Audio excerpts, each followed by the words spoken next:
வணக்கம். நான் சபேஷ் மணிகண்டன். இன்றைக்கு நம்ம பொருளாதார செயல்திறனை அளவிடுதல் பற்றி இந்த வகுப்பில் பார்க்க இருக்கிறோம்.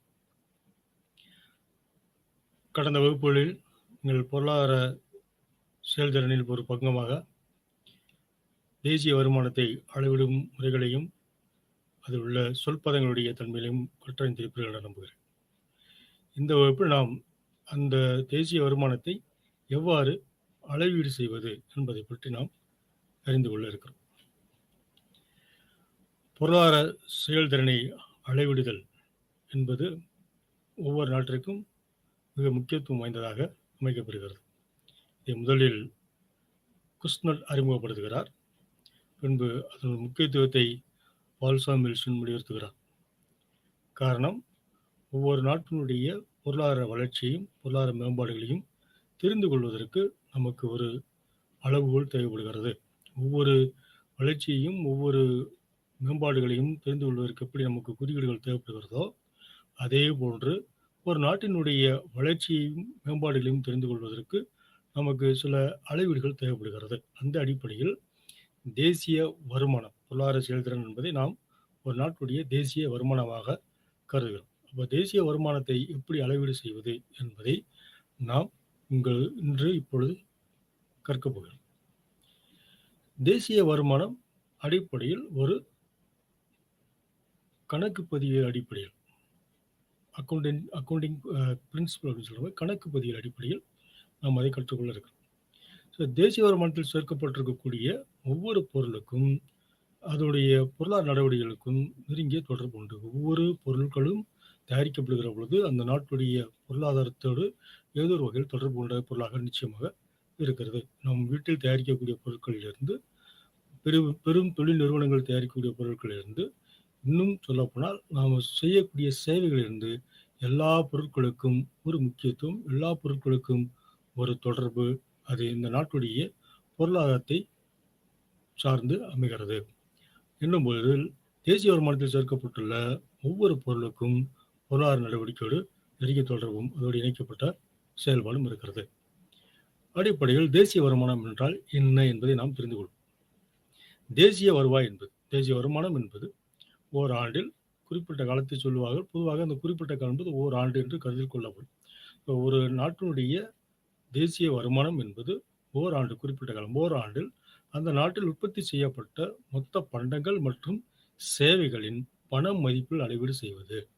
இது நாம் பார்த்து கொள்ள வேண்டிய ஒரு விஷயம். பண மதிப்பில் அளவீடு செய்வது. காரணம், எல்லா பொருட்களையும் நாம் திடப்பொருட்களாக, கண்ணுக்கு புலப்படக்கூடிய பொருட்களாக பார்த்துவிட முடியாது. அது மிக சிக்கலை ஏற்படுத்தும் என்ற காரணத்தினால நாம் எந்த அடிப்படையில் அதை கணக்கீடு செய்கிறோம் அப்படின்னு பார்த்தோம்னா, பண மதிப்பின் அடிப்படையில் அதை நாம் கணக்கீடு செய்ய இருக்கும். இப்போ தேசிய வருமானம் ஒரு குறிப்பிட்ட காலத்தில் ஒரு நாட்டில் உற்பத்தி செய்யப்பட்டிருக்கக்கூடிய பண்டங்கள் மற்றும் சேவைகளுடைய அளவை பண அளவில் குறிப்பது, பண அளவில் மதிப்பீடு செய்வது என்று பொருளாகும். இந்த பண அளவில் மதிப்பீடு செய்வதை எப்படி நாம் மதிப்பீடு செய்வது என்று பார்க்கிற பொழுது அதற்கு நமக்கு வெவ்வேறு வழிமுறைகளை கையாள இருக்கிறோம். அந்த வெவ்வேறு வழிமுறைகளில் முதல்ல ஒன்று என்ன அப்படி பார்க்கணும்னா, செலவு அணுகுமுறை, இன்னொன்று வருமான அணுகுமுறை, மூன்றாவது தயாரிப்பு அணுகுமுறை. 3 விதமான அணுகுமுறைகள் இருக்கு. அப்ரோச் 3 விதமான அணுகுமுறைகள் அப்படிங்கிறது.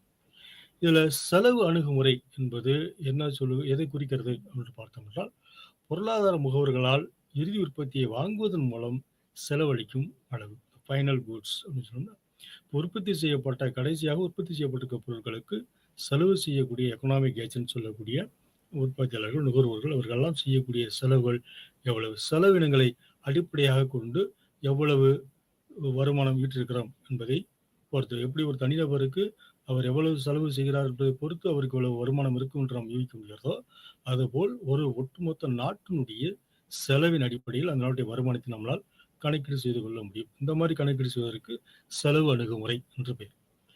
இரண்டாவது, உற்பத்தி காரணிகளால் பெறப்பட்ட வருமானம். நம்ம ஃபேக்டர்ஸ் ஆஃப் ப்ரொடக்ஷன், உற்பத்திக்கான நிலம், உழைப்பு, மூலதனம் மற்றும் தொழில் முனைவு. இந்த 4 உற்பத்தி காரணிகளுக்கு நாம் செலுத்திருக்கக்கூடிய செலுத்து நிலை, பணமாக கொடுத்துப்போம்ல, அதோடைய வெகுமதி என்று சொல்லக்கூடியது வாரம், கூலி, வட்டி, லாபம் என்று சொல்லக்கூடிய அந்த வெகுமதிகளை அடிப்படையில் கணக்கீடு செய்வது. அப்படி என்றால் ஒரு நிறுவனத்திற்கு இல்லாட்டி ஒரு நாட்டிற்கு எவ்வளவு வருமானம் வந்திருக்கிறது என்பதை அடிப்படையாக கொண்டு கணக்கீடு செய்வதற்கு உற்பத்திக்கானால் பெறப்பட்ட வருமானம். இது ஒரு வருமான அணுகுமுறை என்று பெயர்.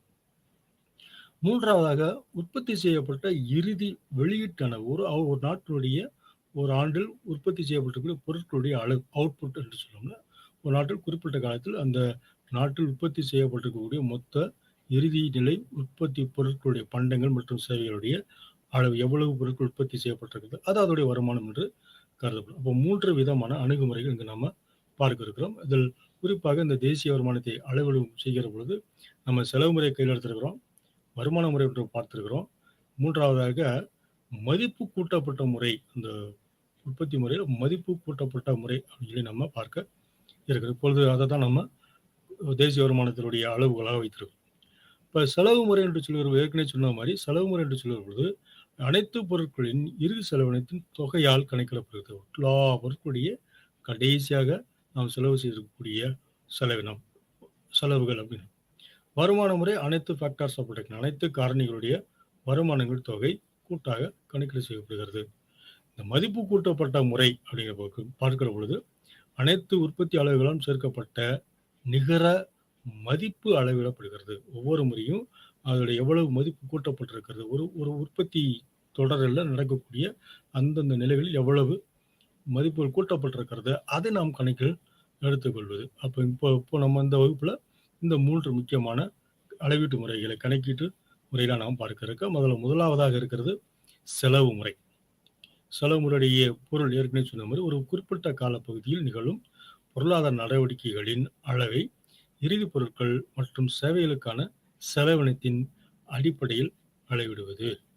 குறிப்பாக ஒரு நாட்டில் ஒரு வருஷத்துல எவ்வளவு பொருட்கள் உற்பத்தி செய்யப்பட்டிருக்கிறது, பிசிக்கல் ப்ராடக்ட் எவ்வளவு பொருட்கள் உற்பத்தி செய்யப்பட்டிருக்கிறது, மேலும் எவ்வளவு சேவைகள் நாம் பரிமாறி இருக்கிறோம், எவ்வளவு சேவைகளை நாம் உருவாக்கி இருக்கிறோம், அந்த சேவைகளுக்கான செலவு நாம் எவ்வளவு செய்திருக்கிறோம், அந்த அடிப்படையில் நம்ம இந்த செலவு முறையை கணக்கிட இருக்கிறோம். இந்த செலவு முறை எந்த அடிப்படையில் கணக்கீடு செய்ய இருக்கிறோம் அப்படின்னு சொல்லி பார்த்தீங்கன்னா அந்த நாட்டில் அந்த ஆண்டில் இருக்கக்கூடிய சந்தை விலையில் கணக்கீடு செய்ய இருக்கிறோம்.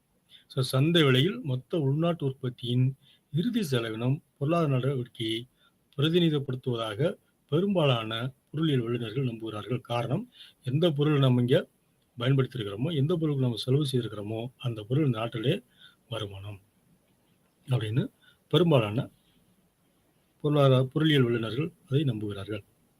இப்போ இதை எப்படி நம்ம கணக்கில் எடுத்துக்கொள்வது, இதை எப்படி நாம் கணக்கீடு செய்வது அப்படின்னு பார்க்கிற பொழுது இந்த செலவு முறையை ஒரு சின்ன சமன்பாடு, ஒரு குறியீட்டு மூலமாக நம்ம புரிந்து கொள்ள முடியும்.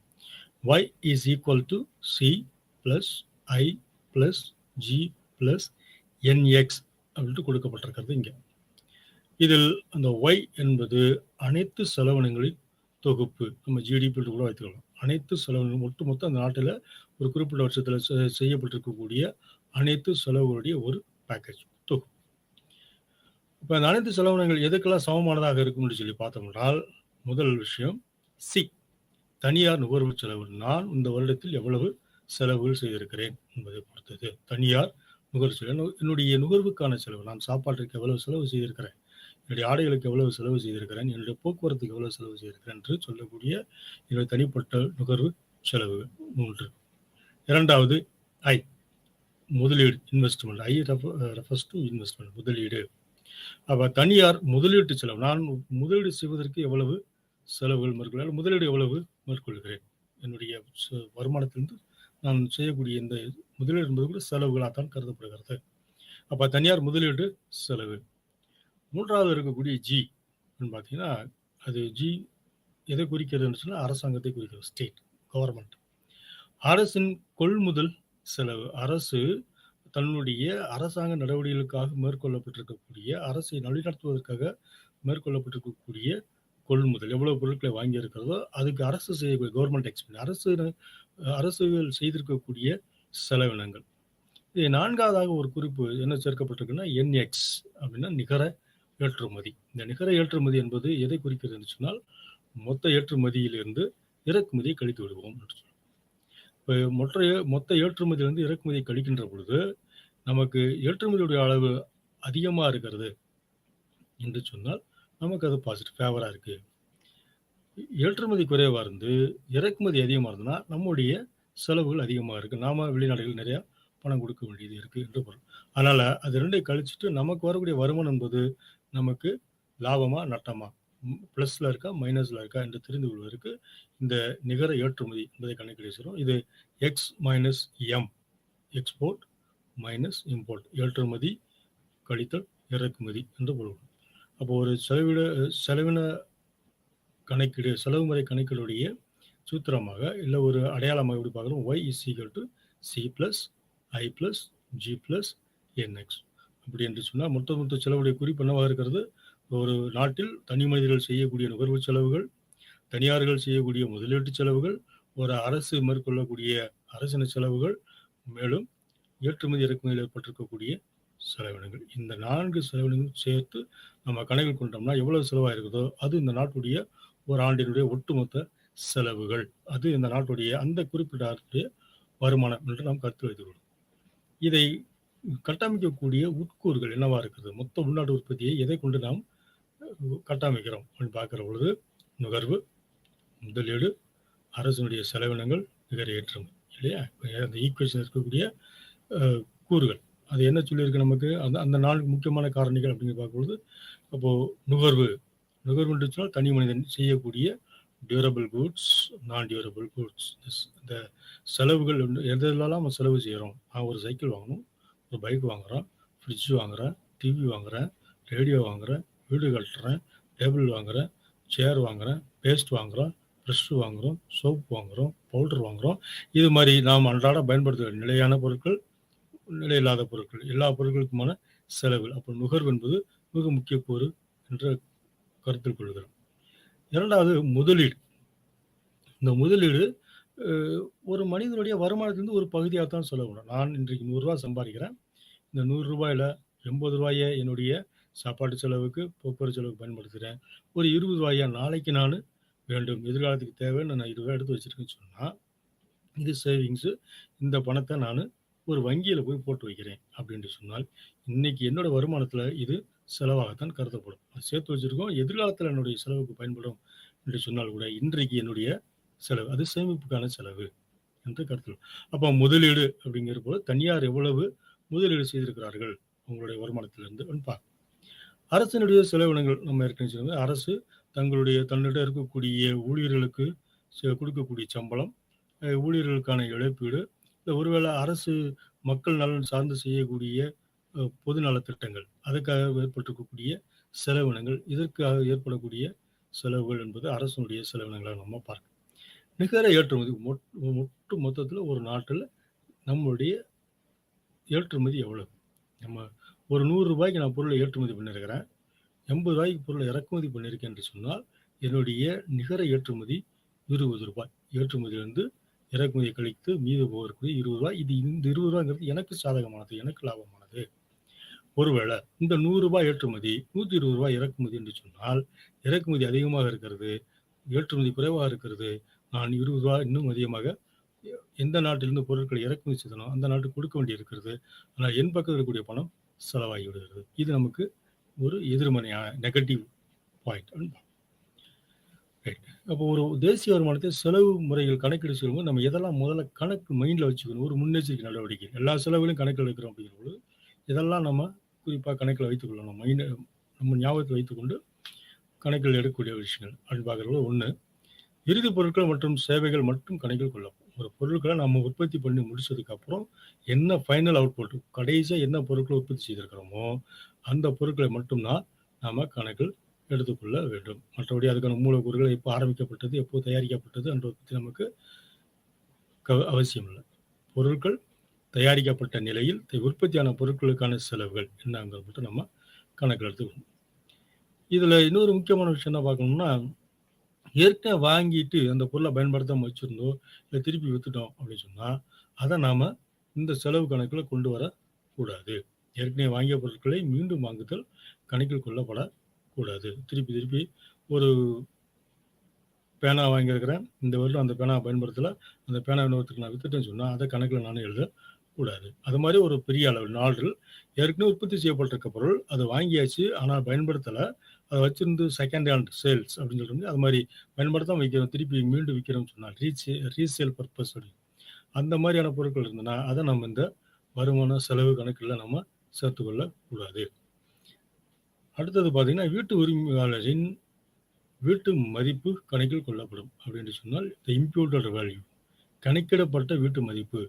என்னுடைய சொந்த வீடு இருக்குன்னு சொன்னா, அந்த சொந்த வீட்டுக்கு ஒருவேளை நான் வாடகை குடுத்திருந்தேன்னா, நான் சொந்தமாக உருவாக்கப்பட்டிருக்கக்கூடிய, நான் சொந்தமாக கட்டியிருக்கக்கூடிய வீட்டினுடைய வாடகையை வருமானமாக நான் அல்லது செலவினமாக நான் இந்த அணுகுமுறையில் கையாண்டு கொண்டிருப்பேன்.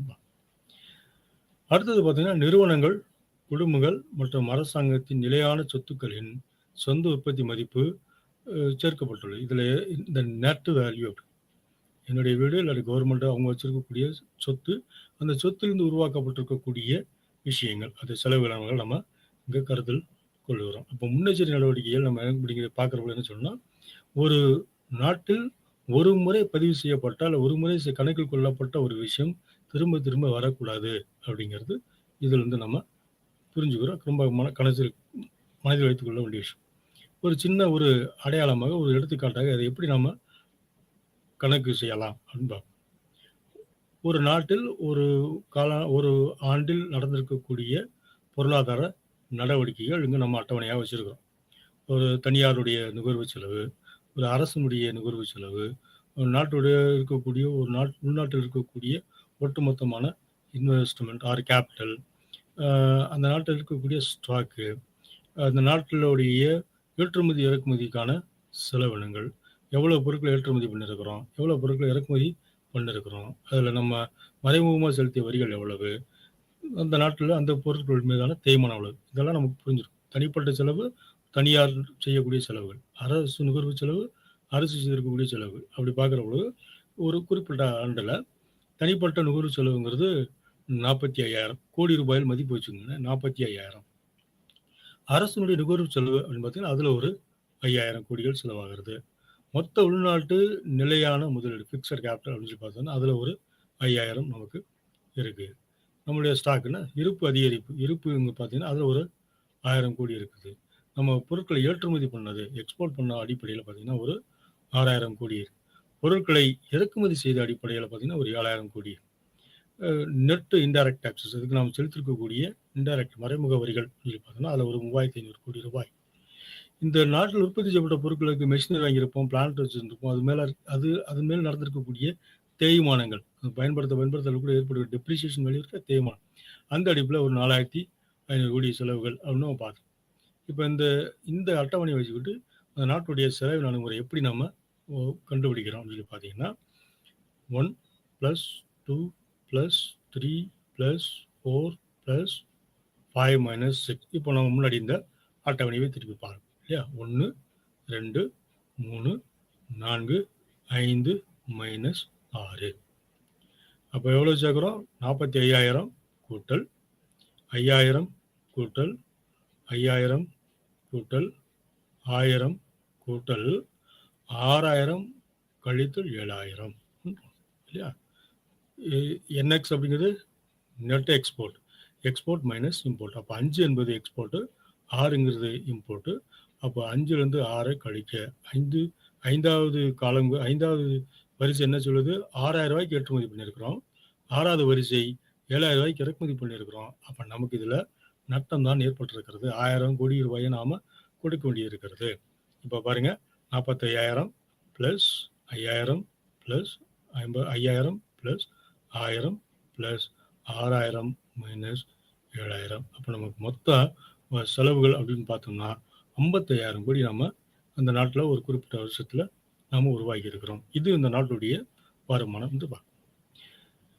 2வது அணுகுமுறை என்று பார்த்தோம்னா வருமான அணுகுமுறை. முதல்ல பார்த்து நம்ம எவ்வளவு செலவுகள் செய்திருக்கிறோம், இதை அப்படியே திருப்பி ரிவர்ஸில் நம்ம எப்படி வருமான முறை அப்படின்னு பார்க்குற பொழுது எவ்வளவு ஃபேக்டர் ஏர்னிங்ஸ் எடுத்திருக்கிறோம், உற்பத்தியின் மதிப்பு உற்பத்தி காரணிகளுக்கு செலுத்தப்படும் கொடுப்பன அளவுக்கு சமம் அப்படின்னு நம்ம நினைக்கிறோம். ஒவ்வொரு பொருளையும் உற்பத்தி செய்வது அதுக்கு செலுத்தப்பட்டிருக்கக்கூடிய வெகுமதிக்கு சமம். ஒரு பேனா வாங்குறோம் என்று சொன்னால், அந்த பேனாவுக்கான விலை ரூ. 10 என்று சொன்னால், அந்த ரூ. 10க்குள்ள அந்த பேனாவுக்கு செலுத்தப்பட்டிருக்கக்கூடிய வாரம் இருக்கிறது. அந்த பேனாவுக்கான கூலி உள்ளடங்கி இருக்கிறது. அந்த பேனாவுக்கான வட்டி உள்ளடங்கி இருக்கிறது. அந்த பேனாவை தயாரித்து நிறுவனத்திற்கான லாபமும் உள்ளடங்கியது. அப்ப ரூ. 10 என்பது குறிப்பாக அந்த பொருளுக்கான விலைகள். அப்போ ஒரு நாட்டினுடைய ஒட்டுமொத்த உற்பத்தி என்று பார்க்கிற பொழுது, அந்த ஒட்டுமொத்த உற்பத்தியிலும் நம்ம இந்த ஃபேக்டர்லாம் கணக்கில் வச்சுக்கிறோம். வாரம் உள்ளடக்கப்பட்டிருக்கிறது, கூலி உள்ளடக்கப்பட்டிருக்கிறது, வட்டி உள்ளடக்கப்பட்டிருக்கிறது, மேலும் இந்த லாபம் என்பது உள்ளடக்கப்பட்டிருக்கு. அப்போ உற்பத்தி காரணிகளுக்கு செலுத்தப்படும் கொடுப்பன அளவுக்கு சமம் என்பது அந்த வருமானம் புரிகிறது. பொதுவாக உற்பத்தி காரணிகள் 4 காரணிகள். இப்போ நம்ம சொன்னோம் இல்லையா, அந்த மாதிரி 4 காரணிகள். அப்ப இந்த 4 காரணிகளுக்கு கொடுக்கக்கூடிய இந்த வெகுமதி அந்த நாட்டுடைய குறிப்பிட்ட காலத்தில் இருக்கக்கூடிய வருமானம். இந்த வருமானத்தையும் நம்ம எப்படி கணக்கில் எடுத்துக்கொள்றோம் பார்த்தீங்கன்னா, அந்த நாட்டில் அந்த ஆண்டில் இருக்கக்கூடிய சந்தை விலையில், மார்க்கெட் பிரைஸ் சொல்லுவாங்க. சந்தை விலையில் உள்ள மொத்த உள்நாட்டு உற்பத்தி என்பது ஊழியர்களின் இழப்பீடு, மொத்த இயக்க வரி, கலப்பு வருமானம் மற்றும் நிகர மறைமுக வரிகளை உள்ளடக்கி, இது உற்பத்தி மீதான வரிகள் மற்றும் உற்பத்தி குறைவான மானியங்களை இறக்குமதி செய்கிறது. நம்ம ஏற்கனவே சொல்லியிருக்கக்கூடிய அதே அணுகுமுறை. அப்போ உற்பத்தி செயல்பாட்டில் ஜிடிபிக்கான பல்வேறு காரணிகள் எதெல்லாம் உள்ளடக்கி இருக்கு, எதெல்லாம் இந்த உற்பத்தியை பாதிக்கிறது, எதெல்லாம் வருமானத்தை பாதிக்கிறது என்று பார்க்கிற போது ஊழியர்களின் இழப்பீடு. ஒரு அரசு நிறுவனத்தில் வேலை செய்யக்கூடிய வேலையாட்கள் ஊழியர்களுக்கான காம்பன்சேஷன் என்று சொல்லக்கூடிய இழப்பீடு வழங்குவது. அந்த நிறுவனத்திலேயே உள்ள அரசுக்கு இருக்கக்கூடிய மொத்த இயக்க வரி, நம்ம உற்பத்தி செய்திருக்கக்கூடிய பொருட்கள் இருந்து கிடைக்கக்கூடிய சர்ப்ளஸ் அப்படின்னா என்ன அர்த்தம்னா, பிரைவேட் கன்சம்ஷன் கூட்ஸ்லேருந்து நம்ம இன்டர்மீடியட் கன்சம்ஷனை கழிச்சிடுறோம். அது போக மீதி இருக்கக்கூடியது அப்படிங்கிறது பேர் மொத்த இயக்க உற்பத்தி. சொந்தமாக வேலை செய்யக்கூடியவங்க இருக்காங்கல்ல, சொந்தமாக வேலை பிஸ்னஸ் செல்ஃப் எம்ப்ளாய்டு, சொந்தமாக வேலை செய்யக்கூடியவங்க, அவர் வேலை செய்யக்கூடிய அளவு, இல்லை ஒருவேளை நான் வேலை செய்கிறேன்னா என்னுடைய வீட்டில் இருக்கக்கூடிய என்னோட மனைவியோ குழந்தைகளோ சொந்தக்காரங்களோ யாரோ எனக்கு இந்த தொழிலுக்கு உதவி செய்கிறார்கள் சொன்னால் அதிலிருந்து கிடைக்கப்பெறக்கூடிய வருமானம், அதில் நம்ம கருத்தில் கொள்ளணும். உற்பத்தி மீதான வரிகள் மற்றும் உற்பத்திக்கு குறைந்த மானிய இறக்குமதி, நட்டு எக்ஸ்போர்ட் அப்படின்னு கணக்கு வச்சிருக்கோம். இப்போ இது எல்லாம் ஒரு ஜிடிபியை திருப்பி நம்ம கட்டமைக்கிறதுக்கான காரணிகளாக பார்க்கணும்.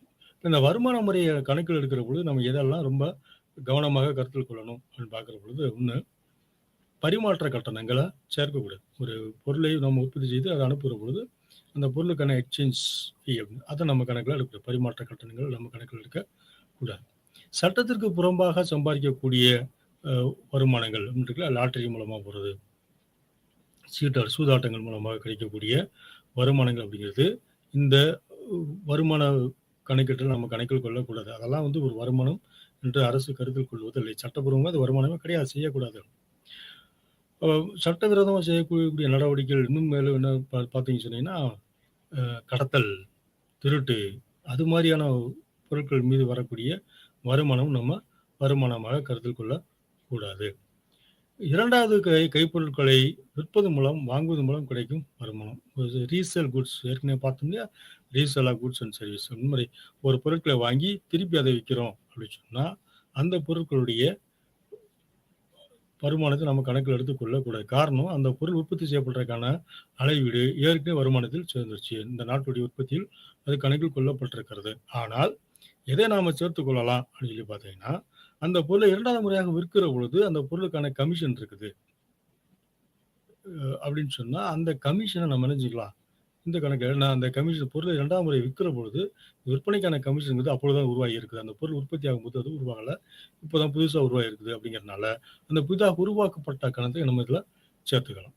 சொத்து வரி மற்றும் பரிசு வரி, நம்ம வாங்கக்கூடிய சொத்துக்கள் பரிசுகள் ஏற்கனவே பொருட்களை உருவாக்குகிற பொழுதே என்னுடைய வருமானத்திலிருந்து ஒரு பகுதியை நான் அதில் செலுத்திட்டேன். அதனால் அதை திருப்பி நம்ம வருமான கணக்காக செலுத்திக்க வேண்டிய அவசியம் இல்லை. அதே மாதிரி ஏற்கனவே செலவின முறையில் பார்த்த மாதிரியே எதை நம்ம சேர்த்துக்கொள்ள முடியும் அப்படின்னு பார்த்தீங்கன்னா, நான் சுயமாக சம்பாதிக்கக்கூடிய வீட்டிலிருந்து வரக்கூடிய வாடகையாக கருதப்படக்கூடிய பணத்துடைய அளவை நாம் இதில் சேர்த்துக்கொள்ள வேண்டும். சுய நுகர்வுக்கான உற்பத்தி மதிப்பு சேர்த்துக்கொள்ளப்பட வேண்டும். நானே இருக்கிறேன், நான் ஒரு தையல்காரர் அப்படின்னு வச்சுக்கோங்க, ஒரு அடையாளம், ஒரு எடுத்துக்காட்டுக்காக ஒரு வருஷத்துல எனக்கு தேவையான சட்டைய நானே தச்சுக்கிறேன். அப்படின்னு சொன்னா, அந்த சட்டையோட மதிப்பு இன்னைக்கு சந்தையில ஒரு ரூ. 1000 பெறும் என்று சொன்னால், இது இந்த வருஷத்தில் நான் எனக்கு உற்பத்தி செய்திருக்கக்கூடிய வருமானம். நான் பெறப்பட்டிருக்கக்கூடிய வருமானம். நான் ஈட்டிய வருமானம். அந்த ஈட்டிய வருமானத்த நான் இந்த நாட்டோட சேர்த்துக்கிறணும். அப்ப சப்சிஸ்டன்ஸ் நம்மளுடைய சுயசார்புக்காக, சுய தேவைக்காக ஒரு பொருள் உற்பத்தி பண்ணியிருக்கோம். விவசாயிகள்ட்ட பார்க்கலாம் நீங்க. விவசாயி நெறைய பொருட்கள் உற்பத்தி பண்ணி ஒரு நெல் விளைவிக்கிறாரு விவசாயின்னு சொன்னா, ஒரு 10 மூட்டை நெல் விளைவிச்சுட்டாருன்னா, 8 மூட்டைய வித்துட்டு 2 மூட்டைய தன்னுடைய சொந்த நுகர்வுக்கு பயன்படுத்துகிறார் அப்படின்னு சொன்னா, அதையும் நம்ம உற்பத்தியாக வருமானத்தான் அங்கே நம்ம கணக்கில் எடுத்துக்கொள்ளலாம். அப்ப அந்த அடிப்படையில சுய நுகர்வுக்கான உற்பத்தி மதிப்பு நாம இங்க சேர்த்துக்கொள்ள வேண்டும். இது நம்ம வருமான முறையில ஒரு நாட்டுடைய வருமானத்தை அளவீடு செய்கிற பொழுது கருத்தில் கொள்ள வேண்டிய முக்கியமான விஷயம் பார்க்கணும். 3வது முறையான 3வது கணக்கீட்டு முறை பார்த்தோம்னா மதிப்பு கூட்டப்பட்ட முறை. இது வேல்யூ ஆர்டர்ட் அப்ரோச். மதிப்பு கூட்டப்பட்ட முறை. இந்த முறையை வேற எப்படி நம்ம சொல்ல முடியும் அப்படின்னு பார்த்தீங்கன்னா, ஒரு ப்ராடக்ட் வெளியீட்டு முறை, அப்படி இல்லைன்னா தயாரிப்பு முறை அப்படின்னு நம்ம சொல்லலாம்.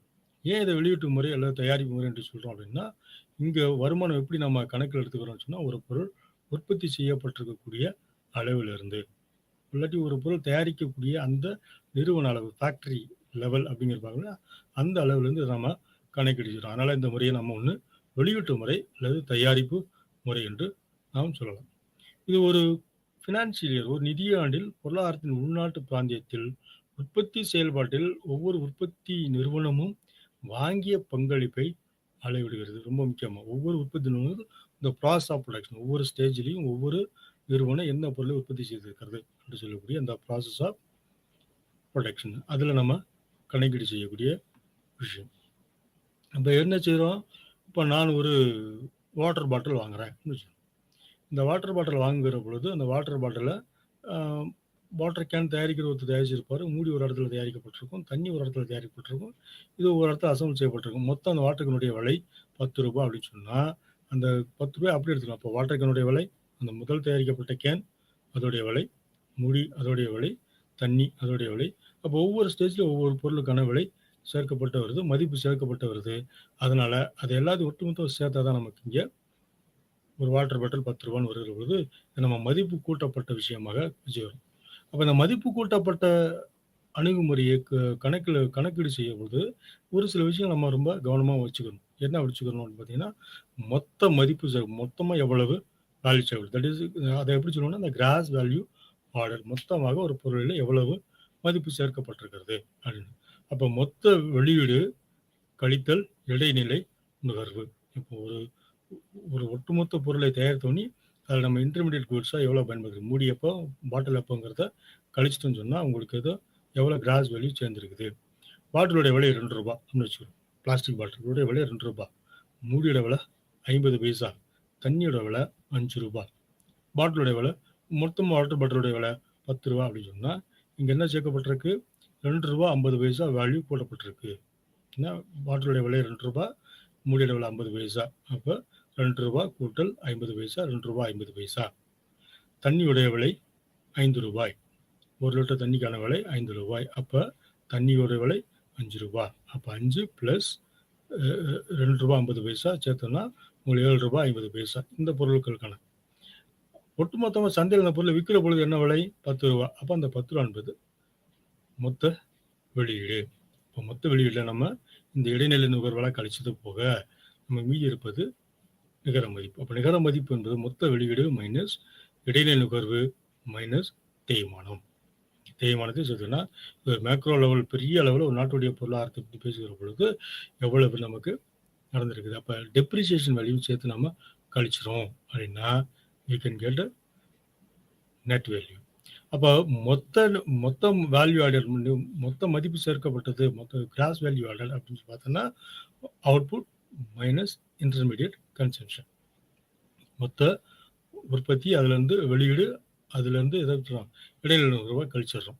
இது மொத்த மதிப்பு சேர்க்கப்பட்டது.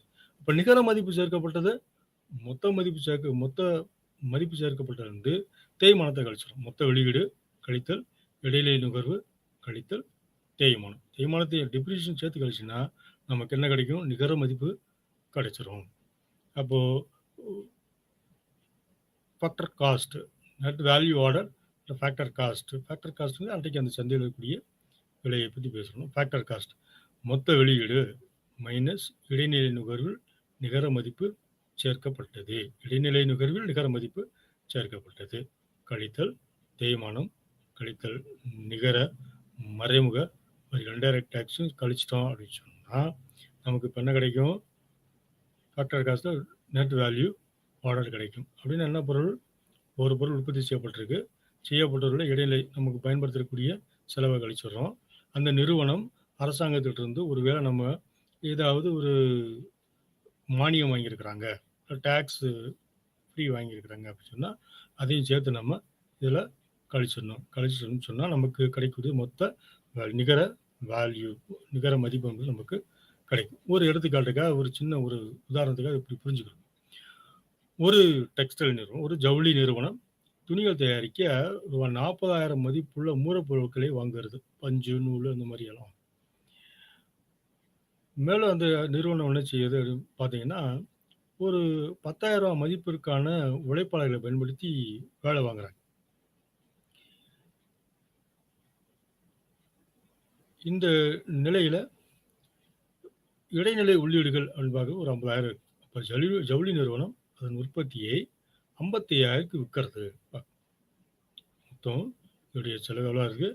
55,000 ஆயிடுச்சு அந்த பொருள் துணியை விற்கிற பொழுது.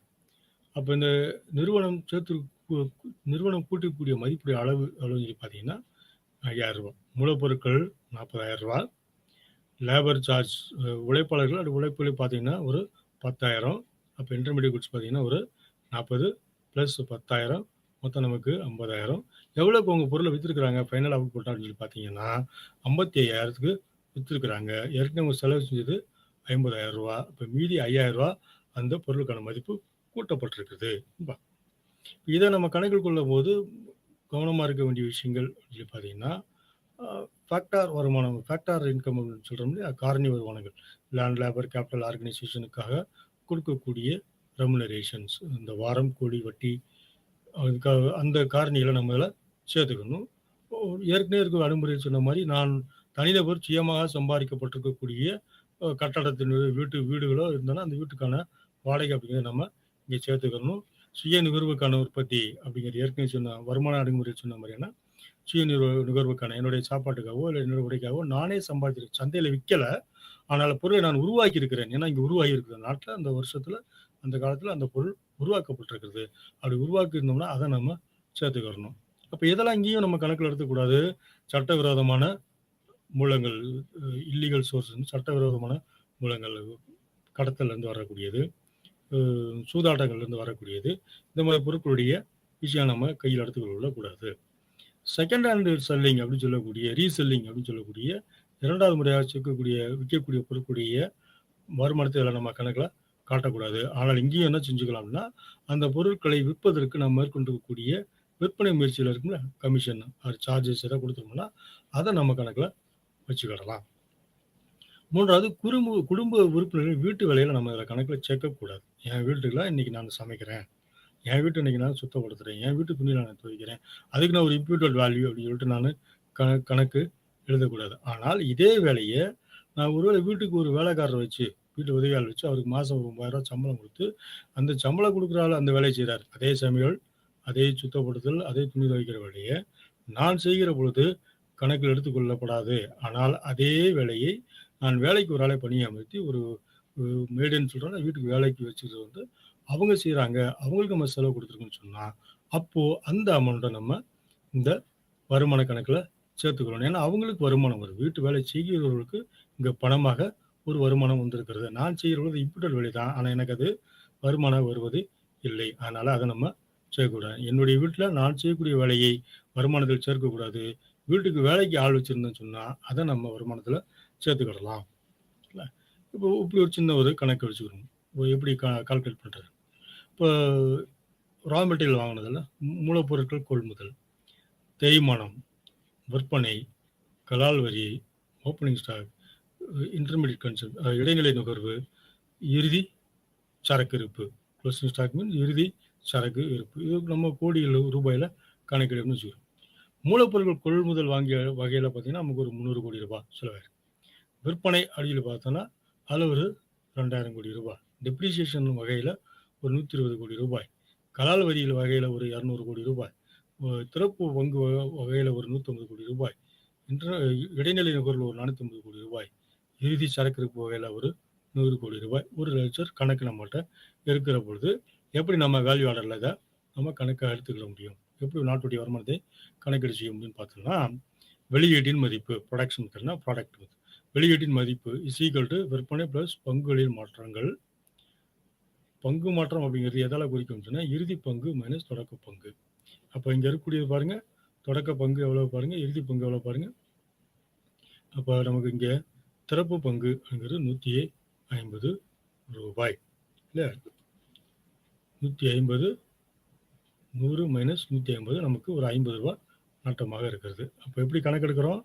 வெளியீட்டின் மதிப்பு ரூ. 2000 இல்லையா? விற்பனை செஞ்ச வகையில் நம்ம கிடைச்ச வெளியீட்டு மதிப்பு ரூ. 2000. பங்குகள் அடிப்படையில் நமக்கு ஒரு ரூ. 50 நஷ்டமா இருக்குது. அந்த ரூ. 50 நட்டத்தை சேர்த்துக்கிறோம். அப்போ நமக்கு மொத்த வருமானத்தில் இந்த நட்டம் ரூ. 50 போக 2000 நட்டம் ரூ. 50 போக நமக்கு ரூ. 1950 கோடி அப்படிங்கிறது நமக்கான மொத்த வருமானம், மதிப்பு கூட்டல் வருமானம். இப்போ மொத்த மதிப்பு சேர்க்கப்பட்டது என்பது வெளியீட்டின் மதிப்பு மைனஸ் இடைநிலை நுகர்வு சீக்வல்ட்டு. அது எப்படி சொல்கிறோம்? ரூ. 1950 கழித்தல் ரூ. 480. இந்த ரூ. எங்கேருந்து வருது? இடைநிலை நுகர்வு. அப்போ விற்பனை ரூ. 2000, அதுலேருந்து நமக்கு இந்த பங்குகளை கழிச்சிடுறோம். அதில் நமக்கு ஒரு ரூ. 50 நஷ்டமாகுது. அப்போ மொத்த வருமானத்தில் ரூ. 50 போக நமக்கு மீதி ரூ. 1950 இருக்குது.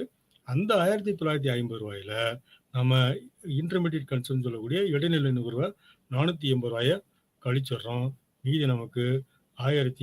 1470 கோடி நம்மளுடைய வருமானம். அப்போ net domestic product at factor cost அப்படிங்கிறது மொத்த மதிப்பு சேர்க்கப்பட்டது கழித்தல் நிகர மறைமுக வரிகள் சீக்வல் டு 1470 கழித்தல் ரூ. 200. ஒவ்வொரு படியாக கழிச்சுட்டே வரணும்னா இப்போ கலால் வரி டேக்ஸ் பே பண்ணியிருக்கோம்ல, அப்போ அந்த டேக்ஸை நம்ம கழிச்சிடுறோம். அப்போ நமக்கு மொத்தமாக 1270 கோடி மொத்தத்துக்கு நம்மளுடைய நாட்டில் கடைசியாக கணக்கீடு செய்திருக்கக்கூடிய அளவு. இன்னொரு எக்ஸாம்பிள் அடிச்சு பார்க்கணும். ஒரு நிறுவனம் மற்றொரு நிறுவனத்தில் வந்து ரூ. 80 வாங்குற பழத்தை பயன்படுத்தி ஜாம் தயாரித்து விற்கிறது. எப்படி ஒரு பொருளுக்கான வேல்யூ ஆர்டர் செய்கிறாங்கன்னு பார்க்கணும். ஜாம் தயாரித்து விற்கிறாங்க. அப்படி விற்கிற பொழுது அந்த நிறுவனம் அதன் தொழிலாளருக்கு 50,000 சம்பளமாக கொடுக்குறது. மூலப்பொருட்கள் 80,000 வாங்கியிருக்குது. அவங்க லேபர் எம்ப்ளாய் பண்ணிட்டு அந்த லேபருக்கு 50,000 கூலி கொடுக்குறாங்க. அப்போது அந்த ஜாமை விற்பதற்கு அந்த நிறுவனம் ஒரு 20,000 வரியாக செலுத்துகிறது. மேலும் அந்த நிறுவனத்துக்கு ஒரு 40,000 லாபம் கிடைக்குது. அப்போ இங்கே என்ன இருந்திருக்கு? நமக்கு பர்ச்சேஸ் இருந்திருக்கு, லேபருடைய ரா மெட்டீரியல் பர்ச்சேஸ் இருக்குது, உழைப்பாளர் கொடுக்கக்கூடிய கூலியுடைய அளவு இருக்குது, அரசு அந்த நிறுவனம் செலுத்தக்கூடிய வரியினுடைய அளவு இருக்குது, அந்த நிறுவனம் பெறப்பட்டக்கூடிய லாபத்தின் அளவு இருக்குது. எப்படின்னு சொன்னால் அந்த நிறுவனம் எவ்வளவு மதிப்பு கூட்டலை உருவாக்கி இருக்கிறது, அப்படினால மதிப்பு கூட்டல் என்ன, அந்த நிறுவனம் செய்யக்கூடிய வேல்யூ ஆடட் எவ்வளவு அப்படின்னு ஒரு சின்ன கணக்கு. பிற நிறுவனங்களில் இருந்து வாங்கப்பட்ட பழங்கள் மூலப்பொருட்கள் வாங்கப்பட்டிருக்கிறோம், 80,000 வாங்கியிருக்கும். தொழிலாளர் வழங்கப்பட்ட ஊதியம் 50,000, செலுத்திய வரிகள் 20,000, லாபம் 40,000. 1 2 3 4 ஐட்டம்லேருந்து நம்ம எடுத்துக்கிறோம். எப்படி கணக்கிடுறோம்? லாபங்கிறது எப்படி கணக்கிடுறோம்? வருமானம் விற்பனை வருவாய் கழித்தல் ஊதியம் கழித்தல் வரிகள் கழித்தல் இடைநிலை நுகர்வு 40,000 சீக்வல் டு எவ்வளோ? 40,000 கணக்கு என்ன? விற்பனை வருவாய், அது நம்ம கண்டுபிடிக்கிறோம். விற்பனை வருவாய் கழித்தல் 50,000 கழித்தல் 20,000 கழித்தல் 80,000. இப்போ விற்பனை வருவாய் எதுக்கு சமமானது? 40,000 கூட்டல் 50,000. இப்போ டோட்டலாக நம்ம கண்டுபிடிக்க போகிறோம் இல்லையா? 40,000 கூட்டல் 50,000 தொழிலாளருக்கு வழங்கின செலவு, உங்கள் சம்பாதிக்கக்கூடிய லாபம். இப்போ 40,000 கூட்டல் 50,000 கூட்டல் 20,000 கூட்டல் 80,000 மொத்தம் 1,40,000 ரூ. 900 வேலைகள் நடைபெற்றிருக்குது. மொத்தம் அந்த அந்த நிறுவனம் பெறப்பட்டிருக்கக்கூடிய வருமானம். எவ்வளவு மதிப்பு வேல்யூ எக்ஸ்ட்ரா கூட்டிருக்கோம் அப்படின்னு சொல்லி பார்த்தீங்கன்னா, ரூ. 1,09,000 80,000 நம்ம கழிச்சிடுறோம். 80,000ங்கிறது எவருடைய அளவு? 80,000ங்கிறது வெளியிருந்து பொருட்கள வாங்கியிருக்கிறோம். அந்த வாங்கப்பட்ட பொருட்கள நம்ம கழிச்சிடுறோம். ஏன் கழிச்சிடுறோம்? இந்த ஒரு பொருள வாங்கிக்கிறோம். பழம் ஏற்கனவே விற்பனை செய்யப்பட்டிருக்கு சந்தையில. அதுக்கான மதிப்பு சேர்க்கப்பட்டாச்சு. அதனால அத நம்ம கழிச்சிடுறோம். இப்ப தொழிலாளர் எக்ஸ்ட்ரா சேர்த்திருக்கிறோம். இல்லையா? அ வரிய புதுசா கட்டியிருக்கிறாங்க. அதெல்லாம் கணக்கு வச்சுக்கிறோம். ஏற்கனவே சந்தையில் கணக்கிடப்பட்ட அந்த பொருட்கள கழிச்சிரும். இல்லையா? அப்போ 1,09,000த்துல ரூ. 80,000 ஏற்கனவே முன்கூட்டியே கணக்குல இருக்கிறனால அத கழிச்சிரும். அப்ப மீதி 1,10,000. அப்ப இந்த நிறுவனம் ஆட் பண்ண வேல்யூ, இந்த நிறுவனம் கூட்டிய வேல்யூ, சேர்க்கப்பட்ட மதிப்பு அப்படின்னு பார்த்தோம்னா, ரூ. 1,10,000 கோடி. அப்ப நம்ம இந்த வேல்யூ ஆடட் அப்படின்னு சொல்லி பார்க்கிற பொழுது, எத நம்ம புரிஞ்சுக்கிறோம் அப்படின்னு பார்த்தீங்கன்னா, ஒரு குறிப்பிட்ட வருடத்தில், அந்த காலகட்டத்தில், அந்த நாட்டில் உற்பத்தி செய்யப்பட்டிருக்கக்கூடிய ஒவ்வொரு நிலையிலும் எவ்வளவு மதிப்பு மட்டும் கூட்டப்பட்டிருக்கிறது என்பதை கணக்கில் கொள்வது. அதுக்கு பேரு வேல்யூ ஆடட். ஒரு ஒரு எக்ஸாம்பிள் இப்படி வச்சுக்கணும். இன்னும் சிம்பிளா இன்னொரு எக்ஸாம்பிள் வச்சுக்கணும்னா, ஒரு சட்டைய நானு ரூ. 400 கடையில வாங்குறேன். ஒரு சட்டை ரூ. 400 கடையில வாங்குறேன் அப்படின்னா, இந்த சட்டைய தயாரித்த நிறுவனம் அப்படின்னு ஒண்ணு இருக்கும். அந்த சட்டைய தயாரிக்கும் நிறுவனத்துக்கு துணி ஒருத்தர் குடுத்துருப்பாங்க. அந்த துணி வாங்குற நிறுவனத்திற்கு துணியா மாற்றுவதற்கு முன்னாடி அது நூலாக மாறியிருக்கும். அந்த நூலுக்கு முன்னாடி பஞ்சா மாறிருக்கும். இது ஒரு புரொடக்ஷன் ப்ராசஸ். உற்பத்தியுடைய தொடர். அப்போ முதல்ல பஞ்சு உற்பத்தியா இருக்கும். பஞ்சு தயாரிக்கப்பட்டிருக்கும். அந்த பஞ்சிலிருந்து நூல் தயாரிக்கப்பட்டிருக்கும். அந்த நூல்லேருந்து துணி தயாரிக்கப்பட்டிருக்கும். அந்த துணியிலிருந்து சட்டை தயாரிக்கப்பட்டிருக்கும். இதுதான் அந்த பொருள் முழுமையடைவதற்கான வரிசைகள்.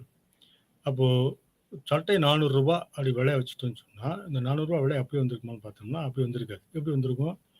ஒவ்வொரு இடத்துலயும் இந்த பொருளுக்கான மதிப்பு முதல்ல பஞ்சுடைய விலை ரூ. 50 அப்படின்னு வச்சுக்கோங்க. பஞ்சுடைய விலை ரூ. 50. இந்த பஞ்சை வாங்கி நூலா நூத்து இந்த நூலை விற்கிற பொழுது ரூ. 100 விற்கிறாரு அப்படின்னு சொன்னா, பஞ்சுடைய விலை 50, நூலுடைய விலை 100, ரூ. 150 அப்படின்னு கணக்கெடுக்க கூடாது.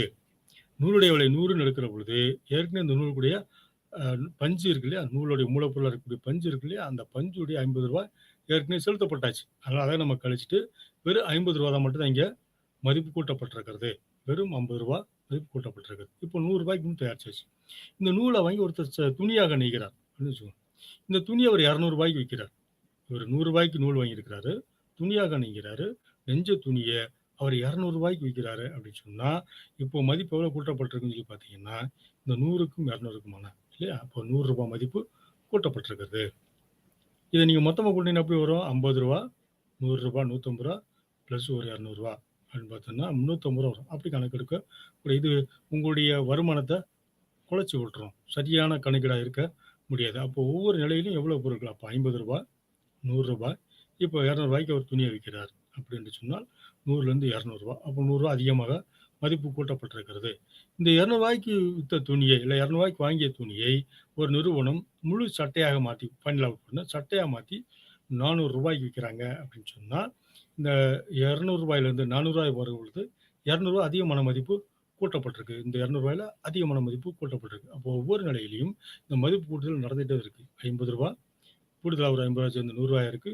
கூடுதலா ரூ. 100 சேர்ந்து ஒரு ரூ. 200 இருக்கு. கூடுதலா ரூ. 200 சேர்ந்து ஒரு ரூ. 400 மாறி இருக்கிறது. இப்படித்தான் ஒரு மதிப்பு கூட்டல் அப்படிங்கிறது தொடர்ந்து நடைபெற்றிருக்கு. அப்போ 3 விதமான அணுகுமுறைகள் பார்க்கணும். ஒண்ணு செலவு முறைகள், வருமான முறைகள், மதிப்பு கூட்டப்பட்ட முறைகள். இப்ப இந்த வருமான முறைகளுடைய கணக்கீடு நமக்கு எதை எடுத்துக்கொண்டு வரும்?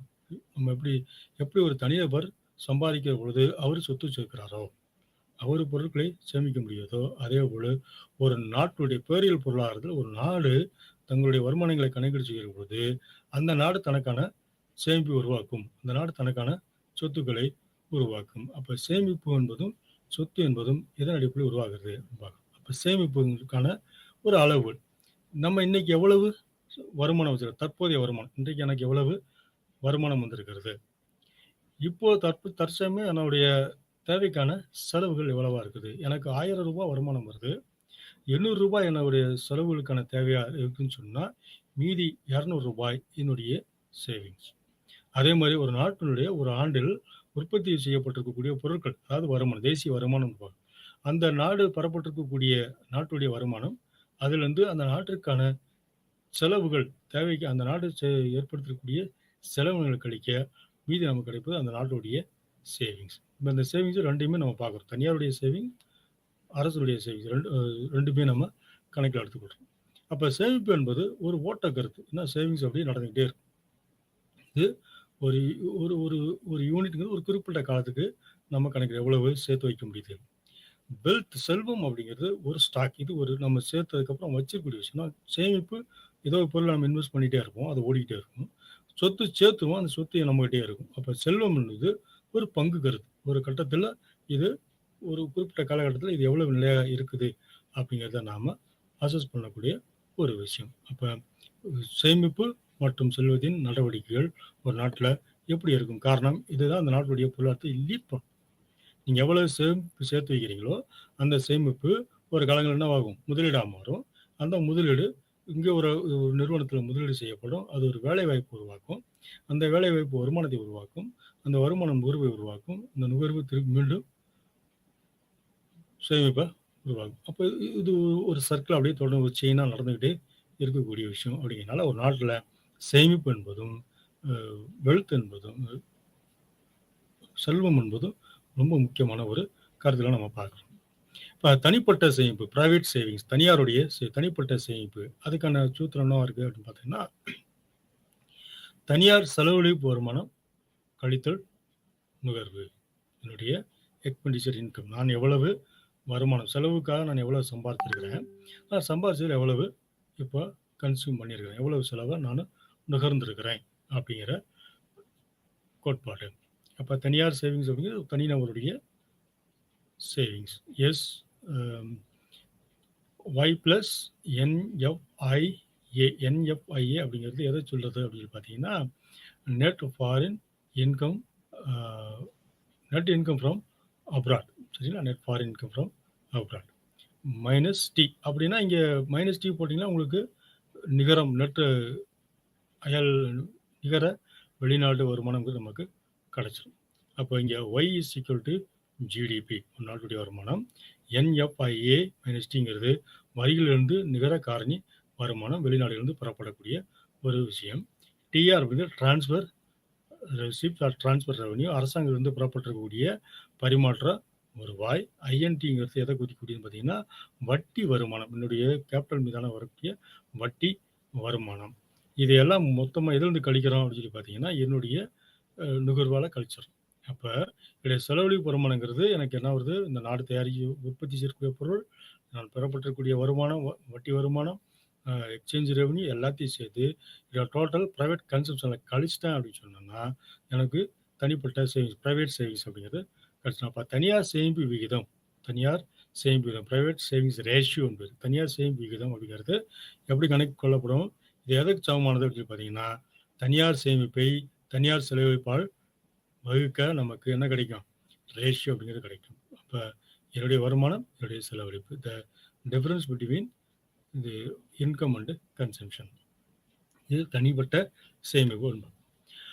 அரசனுடைய சேமிப்பு, அரசாங்க தரப்பிலிருந்து செய்யக்கூடிய சேமிப்பு. அரசும் இந்த மாதிரியான சேமிப்பு ஏன்னா அவங்களுக்கு இன்ஃப்ராஸ்ட்ரக்சரை கட்டமைப்புகளை உருவாக்கணும், பொதுத்துறை நிறுவனங்களை உருவாக்கணும், மக்களுக்கான நல சேவைகளை வழங்கணும். அப்படிங்கிறது அரசுங்களுக்கும் அந்த மாதிரியான செலவினங்களும் இருக்கும். அப்படி பார்க்குற பொழுது அரசாங்கத்துடைய சேவிங்ஸ், அரசாங்கத்துடைய சேமிப்புன்னு பார்க்கும்போது அரசாங்க வருமானம், அரசு பெறக்கூடிய வருமானம் கழித்தல் பொருட்கள் மற்றும் சேவைகளின் அரசாங்க கொள்முதல். அரசாங்கம் எந்தெந்த விதமான பொருட்களை வாங்கியிருக்கிறாங்க, ஒரு கட்டமைப்பு கட்டுமான பணிகளை உருவாக்குவதற்கு, உள்கட்டமைப்பு வசதியை உருவாக்குவதற்கு, நலப்பொருட்திட்டங்களை செயல்படுத்துவதற்கு அரசு பெற்றிருக்கக்கூடிய வருமானங்கள். இப்போ இங்கே ஒரு சின்ன ஒரு சூத்திரம் அப்படி உள்ளோம். எஸ் கவர்மெண்ட் அப்படின்னா அரசனுடைய சேமிப்பு எதற்கு சமமானது? T minus TR minus INT minus G. இங்கே டி டேக்ஸ் இன்கம், அரசு வரக்கூடிய வருமானம். அரசாங்க வருமானங்கள் டேக்ஸ் தானே பெரும்பாலான வருமானம். அப்போ அரசு வரக்கூடிய டேக்ஸ் ரெவன்யூ, டிங்கிறது டேக்ஸ் ரெவன்யூ, வரி வருவாய்கள். டிஆருங்கிறது டிரான்ஸ்ஃபர் ரெவன்யூ, பண பரிமாற்றத்தில் ஏற்பட்டிருக்கக்கூடிய வருமானங்கள். ஐஎன்டிங்கிறது அரசுக்கு கிடைக்கக்கூடிய வட்டி பணங்கள்.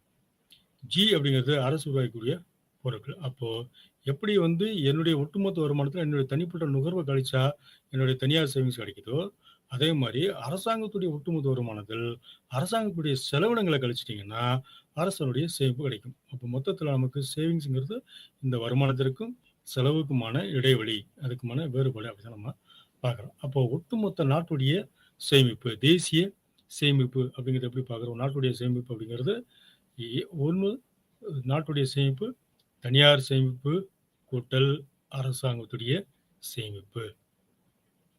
அப்ப இந்த நாட்டுடைய சேமிப்பு வந்து GNB cross national product minus C minus G. C minus private consumption, G minus G refers to government consumption இல்லையா? அப்போ ஜிஎன்பி ஒட்டுமொத்த நாட்டுடைய வருமானம். இந்த ஒட்டுமொத்த நாட்டுடைய வருமானத்தில் தனியாருடைய செலவுகளை கழிக்க, அரசு நிலத்துடைய செலவினங்களை கழிக்க போக மீதி எஞ்சி இருக்கக்கூடிய அந்த தொகை தேசிய சேமிப்பு என்று அழைக்கப்படுகிறது.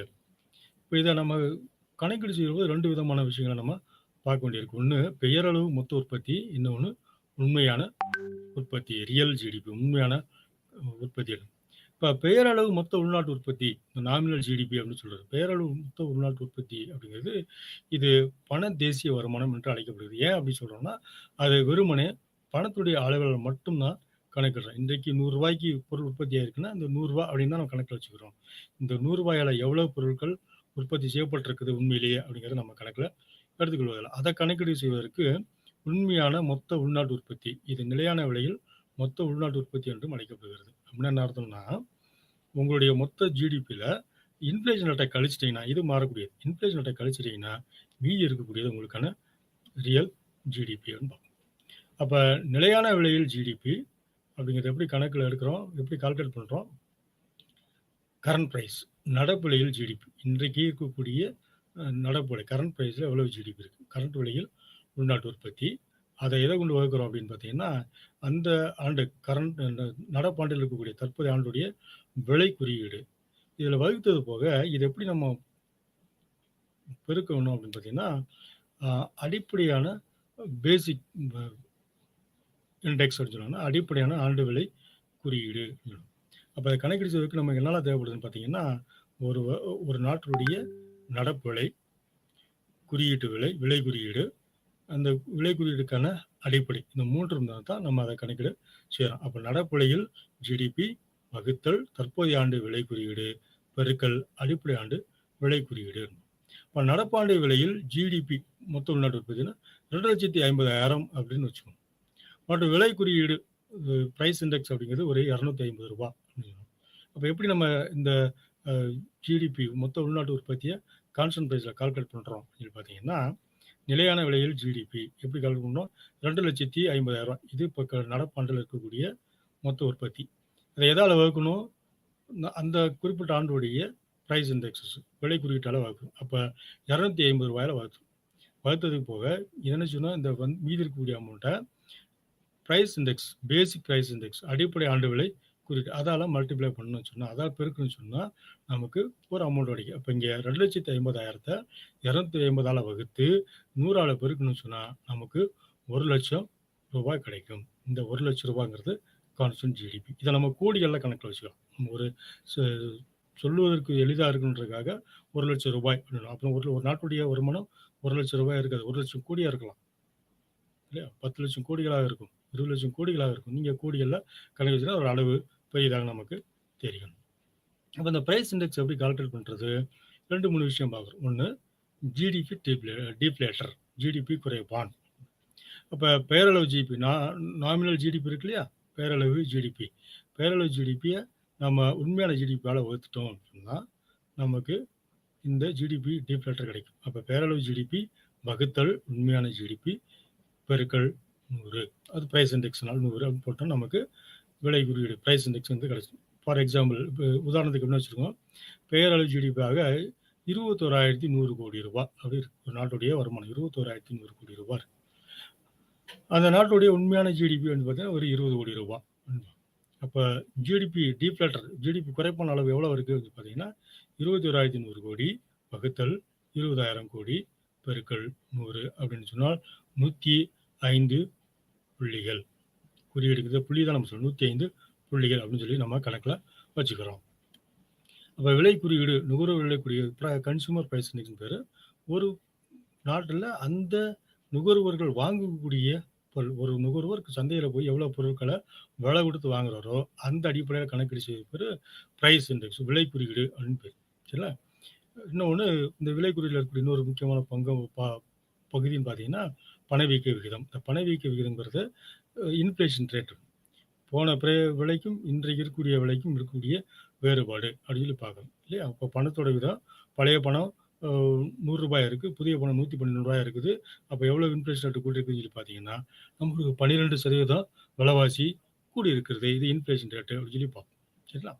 இப்போ இந்த உள்நாட்டு உற்பத்தியை நம்ம தீர்மானிக்கிறதுக்கான காரணிகள்னு சொல்லி பார்த்தோம்னா, அ இதில வந்து ரொம்ப லீகலைஸ்டு ப்ராடக்ட் மட்டும் தான் நம்ம கணக்குல வச்சிருக்கிறோம். சிலருடைய பெரிய பங்களிப்புகள் அப்படிங்கிறது, பெரிய பெரிய நிறுவனங்களுடைய பங்களிப்புகள் அப்படிங்கிறது, இந்த நாட்டுடைய சுற்றுச்சூழலை புறக்கணிக்கிறது. இதில நம்ம கணக்குல பார்க்க முடியாத இன்னொரு விஷயம்னு பார்த்தீங்கன்னா, மக்கள் தொகையுடைய விளைவு. மக்கள் தொகை பெருக, பெருக, பெருக அதோடைய விளைவுகள் வேற மாரியா இருக்கும் அப்படிங்கிறத நம்ம பார்க்குறோம். அந்த மக்கள் தொகை விளைவுகள கணக்கில எடுக்கல. சில நிறுவனங்கள் பெரும்பளவு இப்ப சுற்றுச்சூழலை சுரண்டுகிறத நம்ம கணக்குல எடுத்துக்கிறது இல்ல. சட்டப்பொருள்கள் லீகலா என்ன பொருள் உற்பத்தி செய்யப்பட்டிருக்கோ, அத மட்டும் தான் கணக்கில எடுத்திருக்கிறோம். அப்ப மத்த பொருட்கள் நம்ம அதில நிராகரிக்கிற பொழுது, இந்த கணக்கில இருக்கக்கூடிய ஒரு குறைபாடுகள பார்க்க முடியும். ஒரு கட்டமைப்பு நம்ம புரிஞ்சுக்கொள்ள முடியும். இப்ப இதில இன்னொரு 2வது பகுதியாக என்ன பார்க்குறோம் அப்படின்னு பார்த்தீங்கன்னா, கொடுப்பன அளவுகளின் இருப்பு, பேலன்ஸ் ஆஃப் பேமெண்ட் அப்படின்னு சொல்லி சொல்லுவோம். இத ஏன் நம்ம பார்க்கணும் அப்படின்னு சொல்லி கூட, ஒரு மூடப்பட்ட பொருளாதாரத்தில நீங்க கணக்கு பண்ண விஷயங்கள் வேற. நீங்க செலவு முறையோ, வருமான முறையோ கணக்கு பண்ணியிருக்கீங்கன்னா, அது ஓகே. இப்போ ஓப்பன் எக்கானமியா இருக்கு. எல்லா நாடுகளோடும் நம்ம தொடர்புல இருக்கோம். எல்லா நாடுகளும் நம்ம பொருளாதார நடவடிக்கைகளோடு இருக்கிற பொழுது, இந்த திறந்த பொருளாதாரத்துக்கான தேசிய வருமான கணக்குன்னு பார்க்கிற பொழுது, பேலன்ஸ் ஆஃப் பேமெண்ட் ஒரு நாட்டுடைய கொடுப்பன அளவுகள் கணக்கையும் நம்ம எடுத்துக்கணும். இந்த கொடுப்பன அளவுகள் அப்படிங்கிறது என்ன அப்படின்னு சொல்லி பார்த்தீங்கன்னா, ஒரு குறிப்பிட்ட ஆண்டு காலம், அப்படி குறிப்பிட்ட காலம்ங்கிறது 1 வருஷம். இங்கேயும் நார்மலா இந்த 1 வருஷம். 1 வருஷத்துல அந்த நாட்டில் ஏற்பட்டிருக்கக்கூடிய அனைத்து விதமான பொருளாதார நடவடிக்கைகளின் பதிவு. பொதுவா நம்ம பொருட்கள் உற்பத்தின்னு பார்க்கிற பொழுது, எவ்வளவு பொருள் உற்பத்தி பண்ணியிருக்கோம்னு பார்க்குறோம். இங்க வந்து பொருள் உற்பத்தியோடு சேர்ந்து கண்ணுக்கு புலப்படாத மற்ற பொருட்களுடைய விற்பனை என்ன இருந்திருக்கு, என்ன வாங்கியிருக்கிறோம் அப்படிங்கிறதையும் சேர்ந்து பார்க்குறோம். 2வது வெளிநாடுகள்லேருந்து பெறப்பட்டிருக்கக்கூடிய கேபிட்டல் டிரான்சாக்ஷன் மூலதன பொருட்களுடைய பரிமாற்றங்கள் என்ன நடந்திருக்கு அப்படிங்கிறதையும் நம்ம பார்க்கிறோம். ஒரு குறிப்பிட்ட காலகட்டத்தில் மற்ற நாடுகள்லேருந்து பெறப்பட்டிருக்கக்கூடிய அ வரவினங்கள் யூனிலேட்டரல் பேமெண்ட்ஸ் அப்படிங்கிறதையும் நம்ம இங்க பார்த்துருக்கிறோம். இந்த 2லயும் இருக்கக்கூடிய முக்கியமான அம்சம் அப்படிங்கிறது பார்த்தா 2 கணக்கு. ஒண்ணு நடப்பு கணக்கு, இன்னொன்னு மூலதன கணக்கு. நடப்பு கணக்கு என்பது எதெல்லாம் குறிக்கும்னு சொல்லி பார்த்தீங்கன்னா, அந்த குறிப்பிட்ட கால அளவுல அந்த நாட்டில் செஞ்சிருக்கக்கூடிய ட்ரேட் வர்த்தகம் செஞ்சிருப்போம். அந்த வர்த்தகத்தினுடைய பேலன்ஸ் என்ன இருக்கு? சர்வீசஸ் குடுத்திருந்தோம்னா, சர்வீஸ் உடைய பேலன்ஸ் என்ன இருக்குது? ஒரு யூனிலேட்டரல் பேமெண்ட் ஒரு நாட்டிலிருந்து நமக்கு கிஃப்ட் வந்திருக்குது, பரிசு வந்திருக்குது அப்படின்னு சொன்னா, அதுல நம்ம கணக்குல எழுதக்கூடிய பேரு நடப்பு கணக்கு. ஸ்டாக்கா இருக்குது. ஒரு மூலதன கணக்கு. 2வது கணக்கு பார்த்தீங்கன்னா, மூலதன கணக்கு. இந்த மூலதன கணக்குங்கிறது வெளிநாட்டிலிருந்து வந்திருக்கக்கூடிய அ மூலதனம். நம்ம சேர்த்து வச்சிருக்கக்கூடிய போர்ட்ஃபோலியோ இன்வெஸ்ட்மென்ட், வங்கிகள்ல வங்கிகள்ல இருக்கக்கூடிய மூலதனங்கள் மற்றும் கடன்கள். இதெல்லாம் சேர்ந்ததுக்கு பேரு மூலதன கணக்கு என்பது. இதோட நமக்கு இந்த தேசிய வருமான கணக்கீட்டு அளவு அப்படிங்கிறது இப்ப நம்ம மொத்தம் என்ன பார்த்துருக்கிறோம்? ஒரு நாட்டுடைய தேசிய வருமானம்னா என்ன? தேசிய வருமானத்தை எப்படி நம்ம கணக்கீடு செய்வது? அதற்கான அணுகுமுறைகள் செலவு அணுகுமுறை, வருமான அணுகுமுறை, மதிப்பூட்டல் அணுகுமுறை அப்படின்னு பார்த்துருக்கிறோம். இதை தாண்டி அந்த நாட்டுடைய சேமிப்பு என்ன? செல்வம் எப்படி சேர்க்கப்படுதுன்னு பார்த்துருக்கிறோம். கூடுதலாக நம்ம கொடுப்பன அளவுகள் என்ன அப்படிங்கிறத நம்ம பார்த்துருக்கிறோம். இப்போ 3 விதமான கருத்தாக்கங்களை நம்ம பார்த்து முடிச்சாச்சு. இப்ப இனி வரும் காலங்கள்ல நம்ம இந்த பேரிடர் பொருளாதாரத்துடைய மற்ற பகுதிகளை நம்ம பார்க்க இருக்கிறோம். நன்றி, வணக்கம், நமஸ்காரம்.